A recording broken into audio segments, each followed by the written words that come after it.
Hello everyone, welcome to IIT-JAM Chemistry tutorial number 27, and this is the lecture number 5 of the physical chemistry chapter liquid state. And we are at the fourth lecture of the subtopic surface tension, where we are going to discuss drop weight method and application of surface tension. Here is a picture of a glass instrument which is known as a stalagmometer. Here is a capillary within a tube, and here is a glass bulb, and here is the continuation of the tube. So this part becomes narrow in order to make it a capillary, and a certain volume of liquid is taken just by sucking, and then it is allowed to fall in the downward direction drop wise. So this is the liquid drop which is formed. So as high the surface tension of the liquid, larger will be the drop of the liquid. So with that data we can calculate surface tension by comparative method. Suppose we have some liquid, known liquid, which has we know the surface tension of that liquid. In that case, if we know the number of drops made by a certain volume of that liquid, then by the liquid with unknown surface tension, by counting the number of drops, we can easily find out the surface tension of the liquid which has unknown surface tension.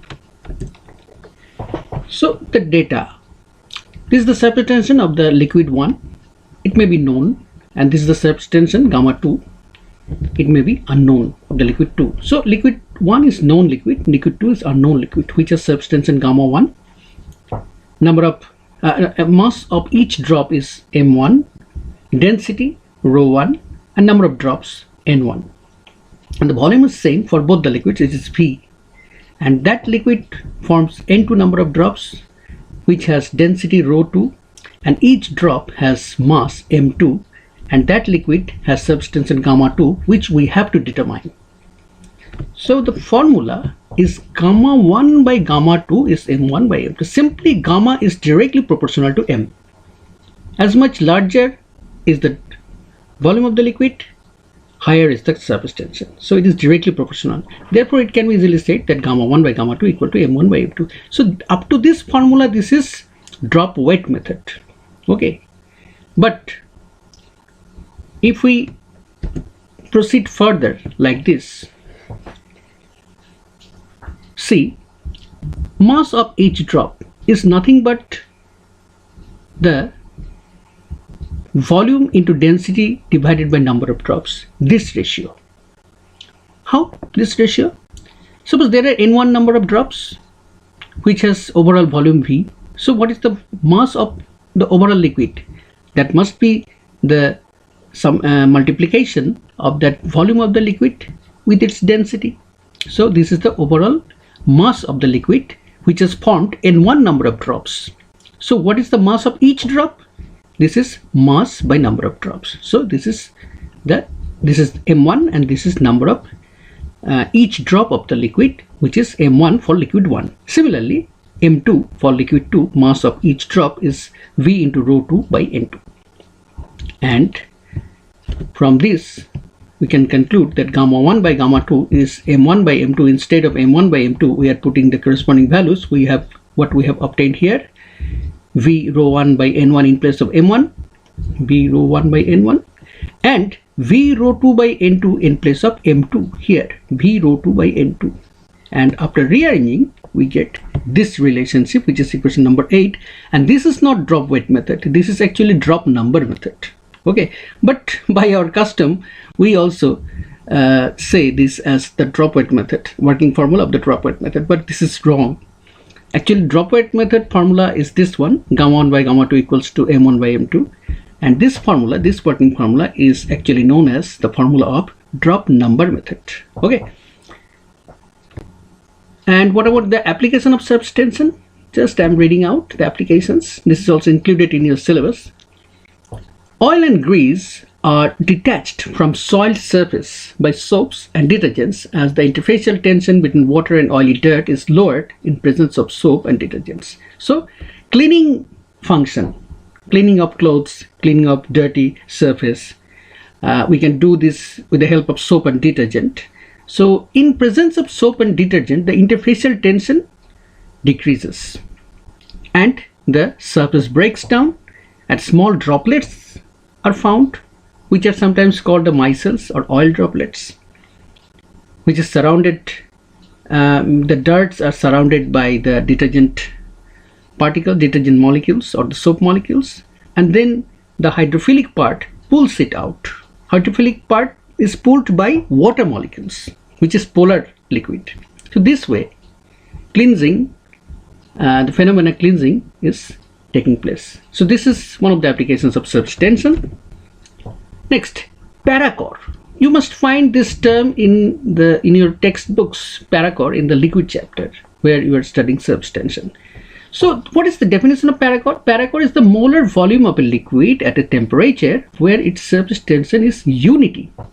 This is such a property which is a constitutive property. That means it has some indication about the structure of the molecules, of the liquid molecules. Hence, paracore values can be used in elucidating molecular structure. So this is another application of surface tension. Number 3, plants absorb water from soil due to capillary effect. As I have said, that the xylem tissues absorb water by capillary rise method, and all the water and the nutrients reach up to the top of the plant. So this is a very good natural application of surface tension. Now, CMC, critical micelles concentration, as the term micelle is used here, micelle, which are formed by the soap molecules in order to cleaning the dirts. So CMC of detergents can be measured by surface tension measurement. Okay, suppose you put surface tension in the y-axis and concentration of the detergents in the x-axis, then you will get a graph like this, and then it will break and the slope will decrease. So at the point of breaking of the two straight lines, that means the point of discontinuity, the CMC is formed. So CMC can be measured, CMC of the detergents can be measured by means of surface tension. So that's all about the fourth lecture on surface tension. Now let's discuss some question here. At 293 Kelvin, 10 cubic centimeter of water formed 29 drops, and the same volume of an organic liquid formed 86 drops by the same Stalagmometer. Density of the organic liquid is 0.7 gram per centimeter cube. If the surface tension of water at 293 Kelvin is 72 dyne per centimeter, then at the same temperature you have to find out the surface tension of that unknown liquid in this format. The value into 10 to the minus 3 Newton per meter, and you have to round it up to the nearest integral number. So what is the answer? So before calculating the answer, we have to compute the data. Okay, let's compute. Here is the overall volume of the liquid. In both cases it is 10 centimeter cube, but the number of drops are different. For water, N1 is 29 drops, N2 equal to 86 drops. Rho 1 is 1 gram per cc. We know this data, it will not be provided. We have to retrieve this from our knowledge, because this is the general knowledge. So the density of water is 1 gram per centimeter cube, and that of the organic liquid, which is provided for experimenting, is 0.6 rho 2 gram per cc. Gamma 1 is 72 dyne per centimeter cube. We know 2 dyne per centimeter, it will not cc. Let me rectify this. Yes, we have made this correction. It is actually dyne per centimeter. So for water it is 72 dyne per centimeter, and for that organic liquid we don't know that. We have to determine by drop weight method, or better it is, you say, drop number method. So just use this working formula, gamma 1 by gamma 2 equals to N2 by N1 into rho 1 by rho 2, and just put the values in place of gamma 1 72, N2 86, rho 1 is 1, N1 29, and rho gamma 2 is 0.7 gram per cc. So finally it is 17 dyne per centimeter. Now how would you convert dyne per centimeter into Newton per meter? You know, 1 dyne per centimeter, 1 dyne equals to 10 to the power 5 minus 5 meter. On the other hand, 1 centimeter equals to 10 to the power minus 2 meter. So it is actually 10 to the power minus 5 divided by 10 to the minus 2, that means 10 to the minus 3. So 17 dyne per centimeter is nothing but 17 into 10 to the power minus 3 Newton per meter. So you have to just put 17 here, because 10 to the power minus 3 already given, and the unit is Newton per meter. So the correct answer is just you type here 1 and 7 and give enter. Okay, so that's all about this fourth lecture on surface tension. And surface tension has overall 5 lectures, so the next lecture is going to be the last lecture on surface tension. So till then, thank you and have a nice day.